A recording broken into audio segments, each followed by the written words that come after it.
Hi everyone, and thanks for tuning in to this week's segment here on the Elm Sports Network. I'm Andrew Chirico, and sitting with me today is the head coach of the Washington College men's soccer program, Dunshee. Coach, great opportunity. Thanks for sitting down with us. Always a pleasure, Andrew. So the team has started their Centennial Conference campaign, losing their first 3 games. But your past 4 games, Coach, have been victories. 3 of them have been Centennial Conference victories, which is very important to push for that tournament. What has been the biggest keys for the momentum, and how have you guys found that success in those past couple of victories? Well, I think the first thing is that our first 3 conference games were against the best 3 teams.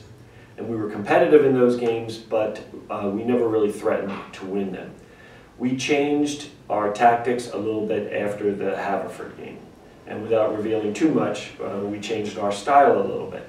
But the biggest thing, I think, is that as the season wears on, players become more comfortable with each other. Their communication, their nonverbal communication, and how they move around the field and connect passes, and they get more comfortable with each other. And we're seeing that happen with our team right now. We're playing some really, really beautiful soccer, which is one of our goals. We of course love to win, but to win in a way that's stylish is nice, and it's nice for the players, and as a coach, it's beautiful to see. You guys have 3 more Centennial Conference games for that final push in October. You start that final campaign against Gettysburg on Saturday, who are currently 2-4 in the conference.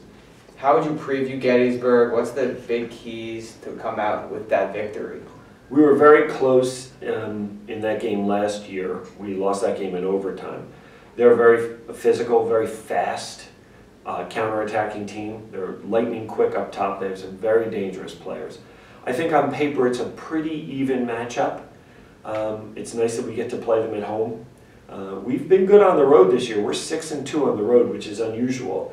But of course we much prefer to play in our stadium. And 3 of our final 4 games are at home. So I think that may give us a slight advantage. Yeah, it's always good to play back at Roy Kirby Jr. Stadium. So now here you guys are pretty much in the bubble for the tournament. What are the goals and pretty much expectations at this point in the season with just a couple more games remaining? Well, if the season ended today, we would make the conference tournament. Unfortunately, they're going to make us play the rest of the season. This school has never made the men's soccer tournament in the Centennial Conference, so it would be a historic accomplishment. But we're in a good position to do that. If we win out, we're in.